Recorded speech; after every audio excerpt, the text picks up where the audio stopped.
sa labas ng Seattle, City of Seattle, Washington. Ito yung wharf na saan nakadock yung barko. Ayan. Mahilig pala doon. Makakita mo doon. Doon tayo galing. Ayan, yan yung pinaka-lolo. Dito, paano yan. Ayan. Mga cargos. Nakita mo. Daming mga turista dito. Ayan. Ganda. Ganda.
Ito yung situation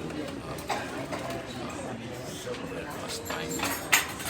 Oras ngayon is 6:30 in the morning time.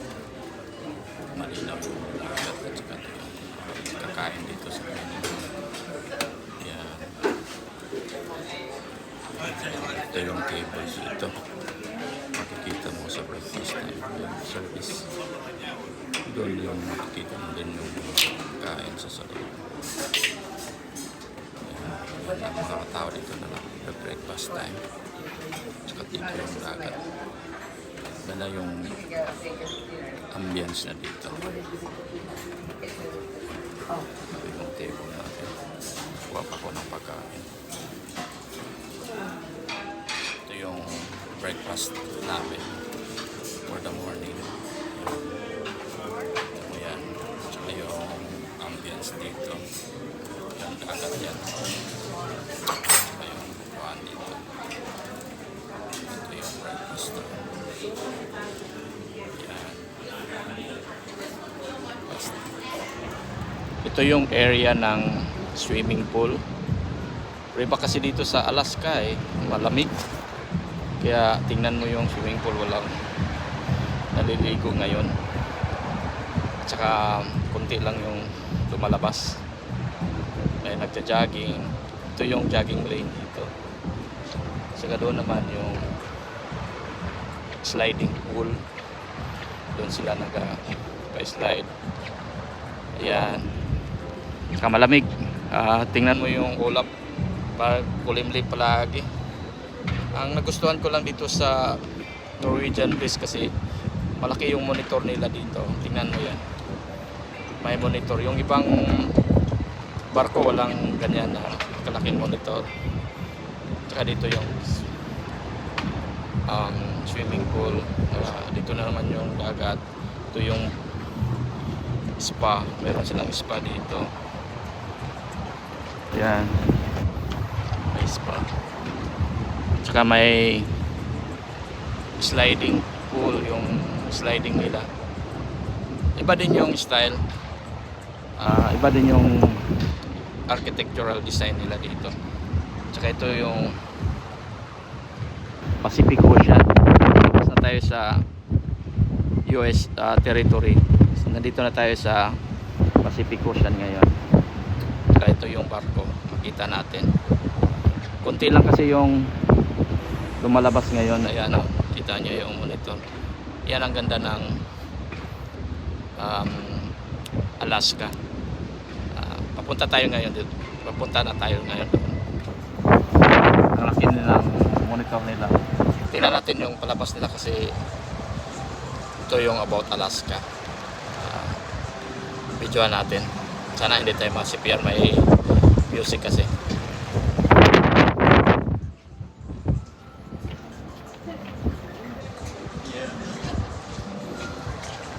Yan, yun ang makikita mo sa Alaska. May mga beer.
I'm not surprised. Beautiful people from Canada.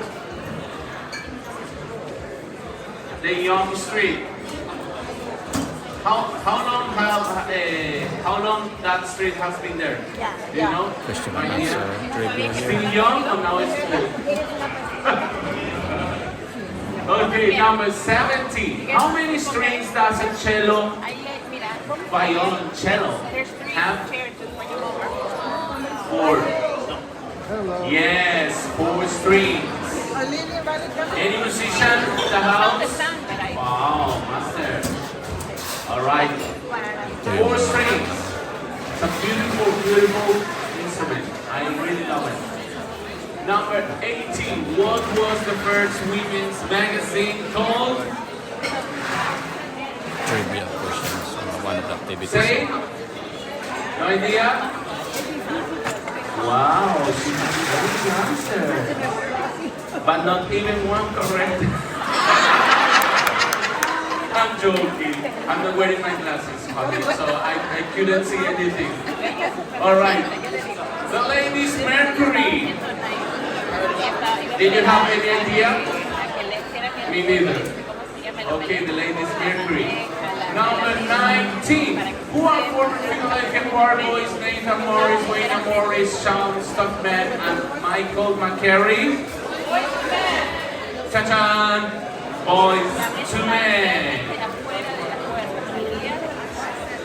Good. And the last question is, which legendary king was killed at the Battle of Camelot Ford? King Arthur. Alright, thank you very much for your participation in this morning trivia. Who has the 20 correct answers? Please, one at a time. 18. Wow. 15. Malakas ngayon ang alon. Tingnan nyo sa labas. Mabutit malaki itong barko.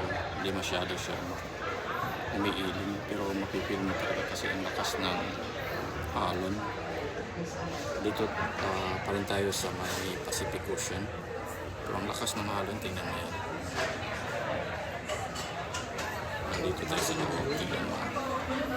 Yung iba nagpa-relax lang. Dito sa may area na ito. Pagpantay ng computer. Ayan.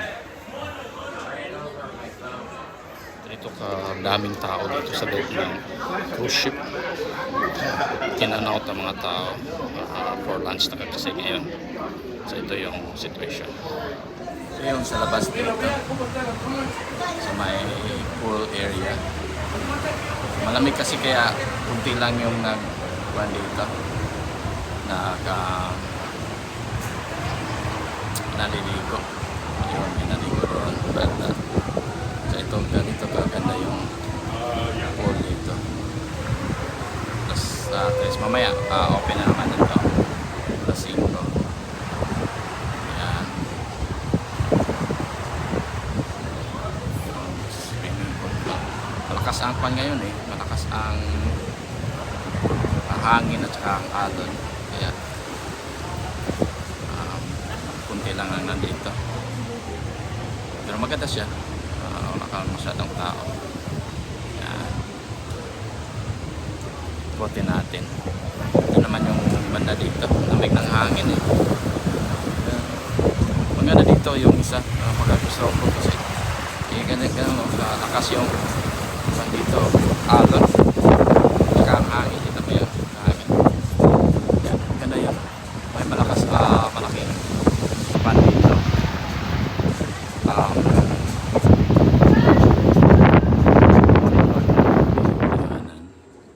Patungo sa aming state room. State room kasi ang pangalan sa kwarto kung saan ka naka-check-in. At saka yung stories tinatawag nila na deck. Mataas ito na barko kasi 19 decks or equivalent or sa taas pa na 19 stories. Pero alam mo na, hindi naman mataas yung story nila compare sa mga building yung deck. Pero yung isa kasi yung sakyan namin 13 decks lang siya. Ito naman is 19 plus sunroof mga 20. Malaki pala ito kasi akala ko maliit lang siya kasi compare sa yung nasakyan namin. Kaso mas pataas siya eh. Kaya 4,000 passengers pa rin yung capacity niya. Ito yung inside. Yung sa kabila naman may balcony, yung suites. Yun ang pinakamahal. Kaso hindi pa kasya sa budget. So sa inside muna kami. Yan, mataas yan. Maraming kwarto ito. Ito yung pinakamura. Tinatawag nilang inside. Pinakamahal yung suite room na family. Liko tayo dito. Makita mo yung mga stairs. Ito na yung stairs. At saka mga elevator. Yan, yan. Yan yung mga elevators makita mo. Elevators yan. At saka dito tayo sa stairs. Pataas tayo. Stairs tayong gamitin natin. 16. Deck 16 tayo punta. Yan, makita mo yan. Yan, dito yung mga iba't iba. Ito, 11 na. Kita mo yan. Yan, 11 meaning deck 11. Yan, deck 11. Ibang kwarto na naman din yan dyan. Tsaka ito. Yung touchscreen yan. Taas tayo. Yan. Taas. Hanggang abot tayo na deck 16. Ito, deck 12 na. Pa 16 tayo. Ito naman, merong mga dining tables dito. Pero open air na ito. Kasi sa swimming pool side na ito. Ito yung swimming pool dito. Alas 6:30 na pero ang dilim pa rin. Kaya ito yung sitwasyon dito. May mga ilaw na bro. Medyo taliksik. Maulan. Malamig. At walang naliligo. Open na siya kasi minsan nilalagyan niya ng close. Yan. Ang ingay kasi maalon. So dito yung dining open. Pwede dito kumakain habang nanonood. Nanonood ng dagat. Tingnan natin. Maklaro yung dagat. Yan. Yan siya. Yan.